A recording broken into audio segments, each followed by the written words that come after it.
What's up, guys? Welcome back to the channel. We are continuing on in our series of Birthright domain reviews, and we're wrapping up, we're getting close to wrapping up the Western Coast. So we have taken a look at all the basically physical territories. Now we're looking at the other domains, and the West Coast is kind of interesting because each of the physical domains is actually sort of doubled here or mirrored here by another type of non-physical domain that an existing ruler has. So we're going to start off today with the Northern Imperial Temple of Haelyn, which is run by the leader of Talinie. Again, go back and check our video on that.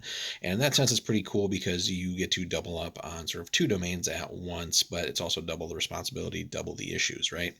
So, this little blurb here, we'll start with that. So the fairly devout people of the western coast tend to choose a church and stick with it, though only Talinie has an official theocratic government, which is you, the PC. The temples of this region usually retain strong ties to the kingdoms where they originated. Though not described here, the Western Imperial Temple of Haelyn also plays a role in Western Coast politics. However, as this temple concentrates its hold more fully in the heartlands, it'll be described there instead. And again, we'll definitely be touching upon that when we get to the Heartlands, which will, I think, be our next series. So, the Western Imperial Temple, lawful good, although lawful good with a sort of a little asterisk next to it, a little footnote. This is if you remember our description and talk about Talinie, very not how do we want to say this? Very much a crusade mentality in the sense that they don't necessarily get along with any of the other religions nearby or within their own territory.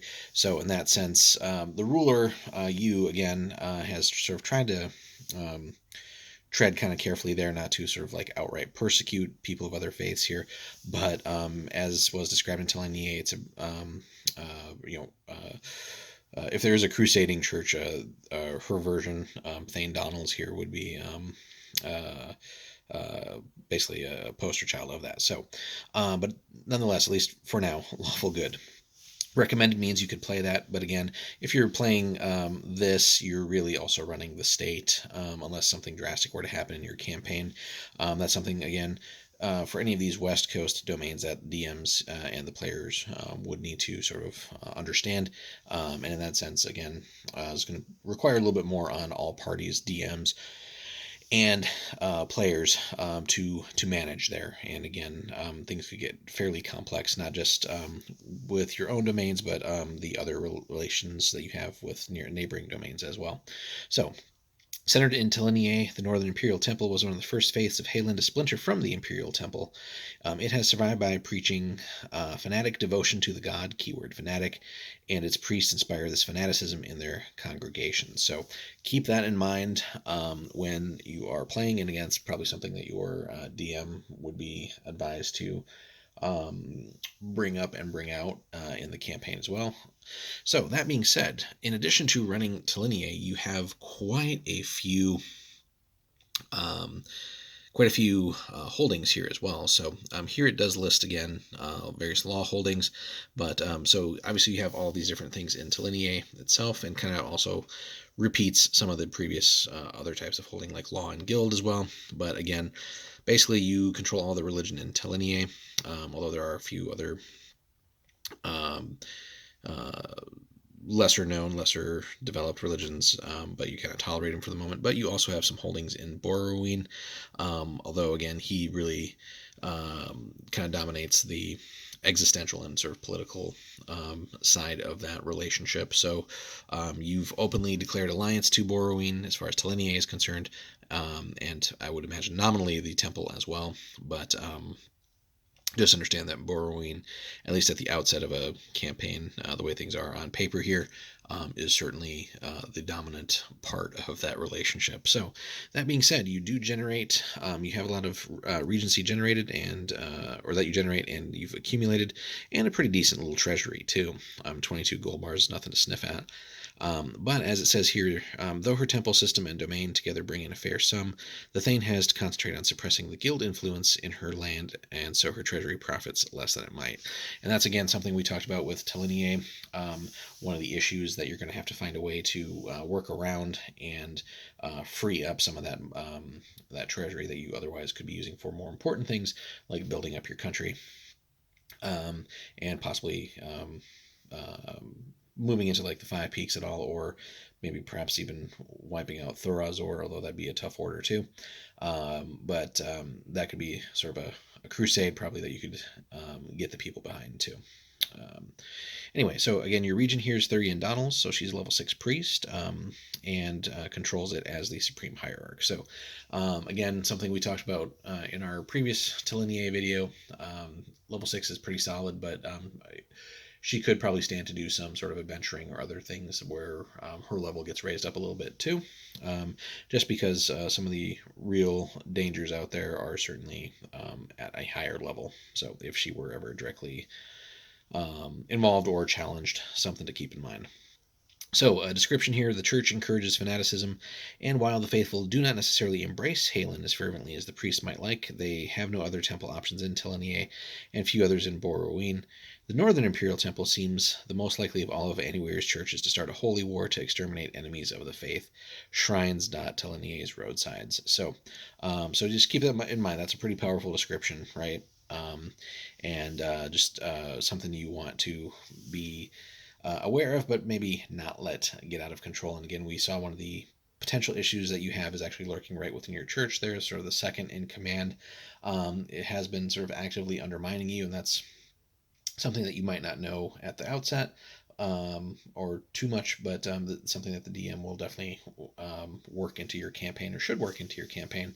And I think solving the internal issue of your church, or at least that major issue, and maybe putting some better leadership in place will free you up a little bit more on the ruling and running your country side of it, and then kind of figuring out sort of a common path between nation and church here, where everything's kind of nicely married together. So, and some of that will come with a little bit more age and experience, as her more detailed description in Talinie indicates that she is a little bit younger, naive, and hot-headed in some cases, which is how some people can take advantage of her. So that's something you will want to temper with, again, some actual experience or more experience.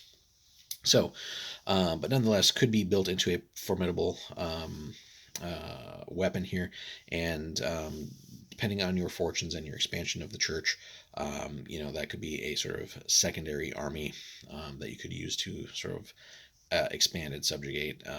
Again, your only real direction is, unless you somehow decide to cut off ties with Borroween. But again, I feel like Borroween, in pretty much most circumstances, would easily deal with you. And doesn't really make sense with the way the background's written. I feel like your realistic avenues of expansion are either at Thorazor's expense, which I don't think any of the neighboring kingdoms would be sad to see that go. Although it would probably take you some time to really truly wipe out the goblins. But then also the Five Peaks, of course, is a sort of ever-present threat. Whereas a little bit further in the south, Rove is the bigger threat, although fairly well contained. But the Five Peaks do border on several nations, and I think some efforts there could be useful for you. But again, when we cover the Five Peaks, we'll see that there's all kinds of dangers there as well. So certainly would require you to build up your nation, your church, and solve some of the internal issues before you look outward. All right, real quick, some of the other temples on the western coast include, so we have the Peaceful Seas of Nasiriae, which mainly has some holdings there in Brosengay, Tegas, quite extensively, and that is run by Dafid Tamer. There's also the Hidden Temple of Kuraiken, Linnaeus Bakare, mainly in Borroween. That's a very militant order. Probably one that you shouldn't necessarily get into conflict with. And then the Western Imperial Temple of Haelyn. Again, keep that in mind. A little bit different than you. That's Rober Nichelair in Tegas. And again, depending on what happens further south with between Borrowing, Tegas, and Brosengay, and anytime you mention that, obviously Avenil's probably going to be involved too. So that could be eventually maybe a goal too, is to just sort of spread the faith all the way up and down the western coast. But again, lots of intricacies there.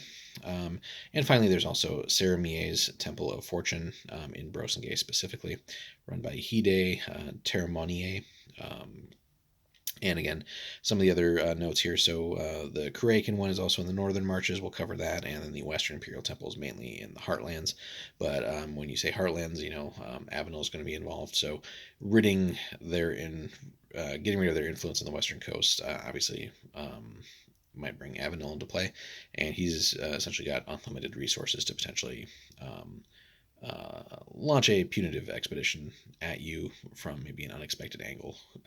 Anything's really possible with Avno being such a powerhouse, but nonetheless, really a fun one that you get as sort of as a bonus domain for running Talinie. And really, you shouldn't dump this other domain off onto anybody else. You're just like divesting yourself of resources and potential, and really part of the fun too of running Talinie. Like you are the head of the church, so that's probably something you should be interested in doing if you're choosing to run Talinie and or the Northern Imperial Temple. So hope you guys have enjoyed our review. Leave us a comment if you have, again, experienced running either Talinie and or the Northern Imperial Temple, or run afoul of it. If they've gone on a crusade or anything, be happy to hear from you guys how that's come about in your campaigns. Leave us a like and a subscribe too if you haven't already, and we'll see you in the next one. We will be covering the Brosen Royal Guild. And thanks again so much for stopping by, guys. Take care.